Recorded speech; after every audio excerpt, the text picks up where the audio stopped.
Hooking করে বাড়িতে বিদ্যুৎ চুরির অভিযোগে গ্রেফতার এক মন্তেশ্বরে। হুকিং করে বাড়িতে বিদ্যুৎ চুরির অভিযোগে এক ব্যক্তিকে গ্রেফতার করেছে মন্তেশ্বর থানার পুলিশ।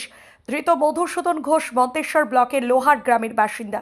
থানার সূত্রে জানা গিয়েছে, কিছুদিন আগে বাড়িতে বিদ্যুৎ চুরির খবর পেয়ে বিদ্যুৎ দপ্তরের কর্মীরা ওই ব্যক্তির বাড়িতে হানা দেয়। দেখতে পাই পাশের বিদ্যুতের তার থেকে হুকিং করে বাড়িতে বিদ্যুৎ ব্যবহার করা হচ্ছে।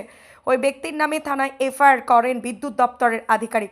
পুলিশ জানায়, অভিযোগের ভিত্তিতে আজ সকালে অভিযুক্ত মধুসূদন ঘোষকে গ্রেফতার করা হয়। যদিও অভিযুক্তের ছেলে কার্তিক ঘোষের দাবি, বাড়িতে মিটার খারাপ হয়ে গিয়েছিল, বাবা পায়ের সমস্যা হওয়ায় বাবা অসুস্থ হয়ে পড়েছিল, তার ফলে বিদ্যুতের লাইন ঠিক করা যায়নি, বাধ্য হয়ে হুকিং করে বিদ্যুৎ নিয়েছিলাম। ধৃত মধুসূদন ঘোষকে আজ বর্ধমান আদালতে পাঠান মন্তেশ্বর থানার পুলিশ। ধৃত মধুসূদন ঘোষের ছেলে আমাদের কি জানালেন বিস্তারিত দেখুন। জ্যোতির্ময় মণ্ডলের রিপোর্ট, সুন্দর বাংলা নিউজ। এসেছেন মন্তেশ্বর থানা। কি ঘটনা ঘটেছে?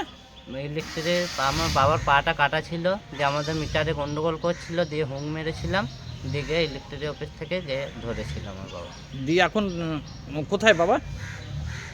থানায়? থানায়। কোথায় নিয়ে যাচ্ছে? বর্ধমান কোর্টে। কোর্টে। কি নাম বাবার? মধুসূদন ঘোষ, বাড়ি? লোহার। দিয়ে হুঁক টানার জন্য ইলেকট্রিক অফিস ধরে নাকি?